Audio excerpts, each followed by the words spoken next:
Guild Wars, Sea of Sorrows. Chapter 3. After 10 months on board, Kobaya began to realize why sailors tended to look alike.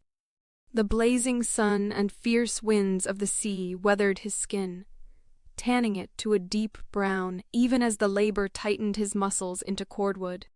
The food aboard the Indomitable was rough fare, mostly. Hot coffee in the morning with oatmeal, and salted meat, boiled potatoes, or fish in the evening. It wasn't much, but it was more than Kobaya had gotten in his mother's house, and he never complained. Tosh, for the most part, kept away from him. Even after the long marks on his cheeks healed, they left thin white lines from forehead to cheek, missing the curve of his eye socket by only a hair. Kobaya hadn't made any friends with the fight, but the toughs left him alone. More than once, he heard Tosh muttering curses while he played cards with the other men. Kobaya was never asked to join the poker game. He didn't mind. They'd been twice to massive Caning City in Cantha, each time carrying a heavy cargo of cotton and returning with a load of silk and other goods. Kobaya loved exploring the twisted labyrinth of Caning City's streets and trying the strange Canthan food. But best of all was the pure freedom of being out to sea. Travel was glorious, opening his horizons to different cultures and perspectives. He relished life aboard the ship and being part of the Indomitable's crew, despite the adversity of sailing and the difficult labor. He wanted to see the world, but he never got off the ship when they docked in Lion's Arch. Kobaya spent the better part of each day chatting with Sethis and the older sailors aboard the ship. If he saved part of his morning ration for them, the old-timers would share stories in exchange, and Kobaya loved their tales. They talked about heroes, like those who fought to save Kryta from the White Mantle as his grandfather had done, and about the men and women of Ascalon who struggled against the ferocious, man-eating Char. They told him about the wild plains of Kryta, the sunlit hills of Ascalon, the ghost tales of the Maguma jungle, and the soaring, snow-covered shiver peaks. But best of all, Kobaya loved when they told stories of the lost cities of ancient Or. "Why do you like her so much?" Sethis asked him one night when they were lying in their hammocks. He bunked below Kobaya, occasionally reaching up to poke him with one foot when he couldn't sleep. Which was all the time. "Or's boring, Kobaya. It's all sunk underwater now. There's nothing to see. It's not like you can ever go there, so what's the point? I'd rather hear about the heroes of the Searing in Ascalon, taking out the Char." Sethis punched at the air as if fighting an enemy. "Winning the hand of the fair maiden Gwen. Those are good stories. Char are just mindless monsters, Sethis." Kobaya yawned. "There's nothing interesting about a mindless eating machine. You might as well be scared of the Daliak that pull carts in the city. Or is where magic comes from. The gods themselves lived there once. And now it's vanished beneath the ocean, never to be seen again. Think of all the riches it must contain, the wealth and ancient secrets. I'd take that over monsters any day." "Or sank because of the Char," Sethis said smugly. They marched across Ascalon and then went to Or next. "And the wizards of Or." "Viziers," Kobaya said, correcting him. "Whatever. A vizier tried to use magic to stop the Char army but ended up sinking the whole peninsula. The gods themselves punished him. He got turned into a lich in penance for what he'd done." "You know what a lich is? It's an undead creature, risen from the grave." Sethis grinned ghoulishly. "He got punished, or was destroyed, and the Char conquered Ascalon instead. That means the Char won, see? Char beats Or." Sethis crossed his arms and swung back and forth in his hammock. Even though it was dark, Kobaya could hear the grin on his face. Kobaya rolled his eyes and let the subject drop. The next morning, Vost woke them up with his usual blustery yelling, rolling sailors out of their hammocks if they were slow to rouse. The ship's bell rang loudly. "What's going on?" Kobaya rubbed the sleep out of his eyes. "Corsairs on the horizon?" Captain's inspection, Vost grumbled as he stomped past. Get on deck. Sethis punched Kobaya in the arm and raced toward the stairs. Not nearly as quick as the smaller boy, Kobaya called after him, jovially as he trundled along with the press of sailors climbing up the ladders from the berth to the main deck. The sailors arranged themselves in their rows. Some tugged their shirts down, or straightened the bandanas at their necks in case Captain Whiting took notice. Most of them didn't bother, eyes wandering to ropes that needed to be coiled or sails that had mending to be done. An extra inspection was unusual, but it wasn't enough to cause concern. Most likely, the captain just wanted to double-check the ship's count before they reached port. Heavy sighs and mutters escaped the bravest as the captain and his officers came out of the quarterdeck cabins.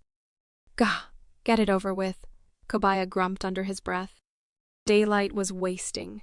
He saw Vost standing on tiptoe at the banister, speaking in low tones to Damran, the pilot. The conversation seemed sober, their voices grim, and a tension spread through the crowd. This was unusual. Even the cold sea wind felt somehow wrong. Can you hear what they're saying? Kobaya whispered to Sethis, who was closer to the front ranks.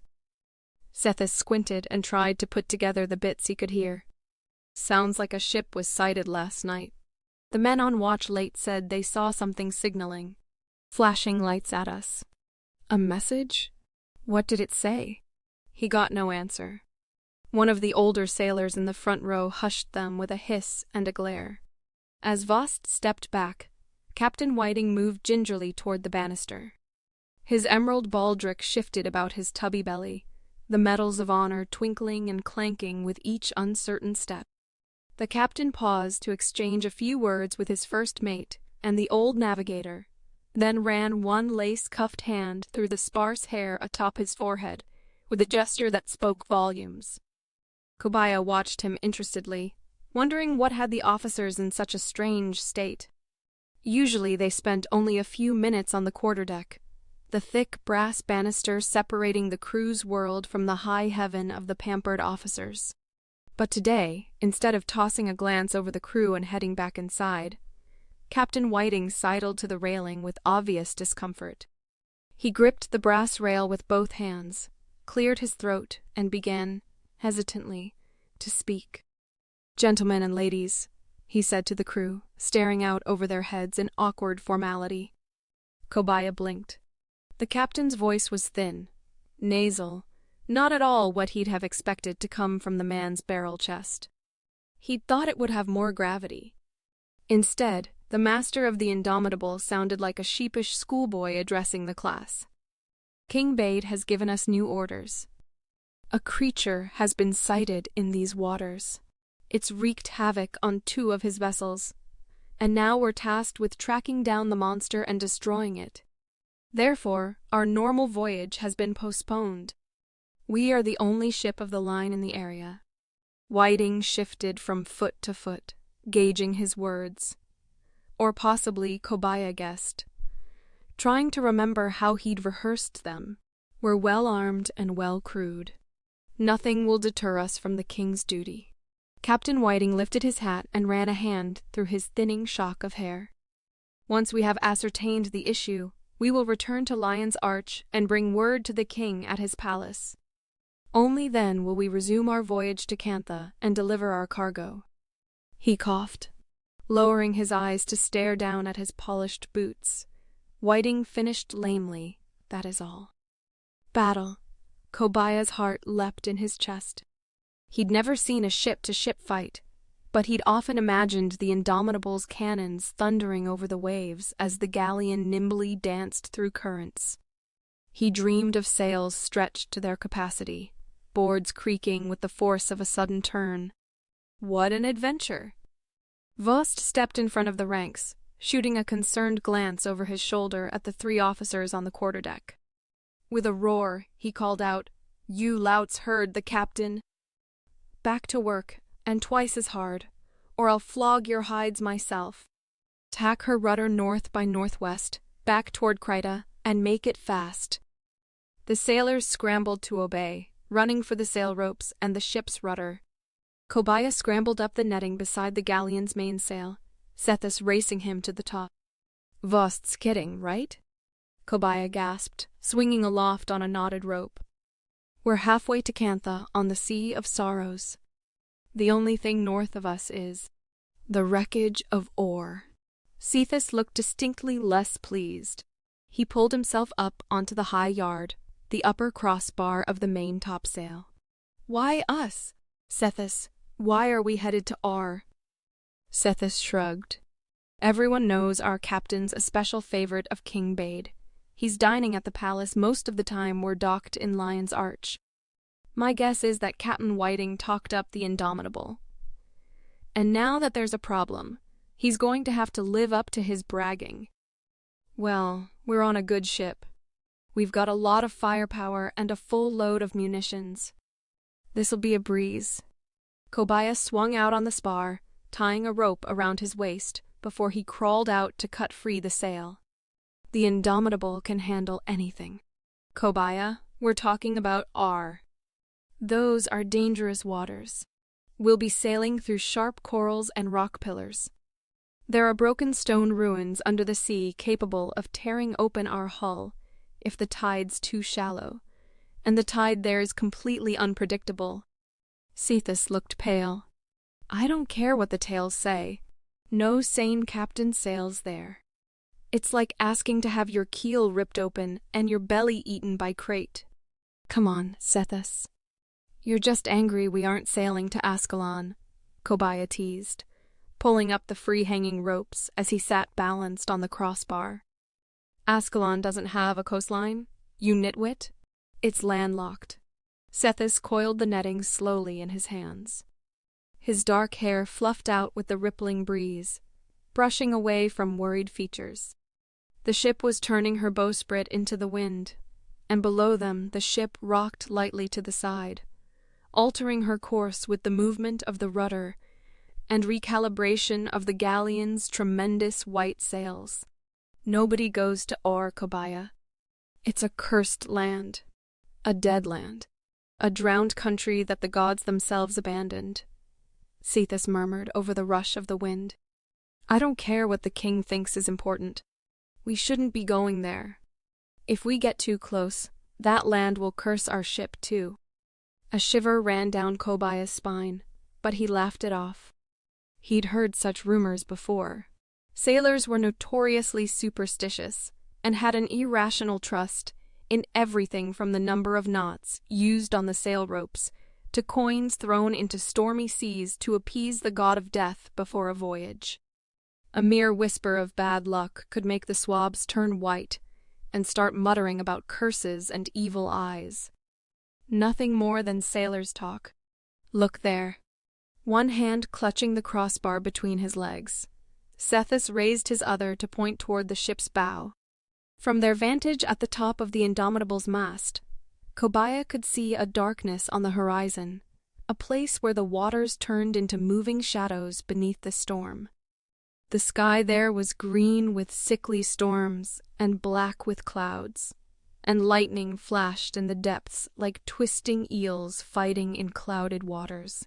Where they reached down to touch the water, Kobaya could see shapes illuminated beneath the waves.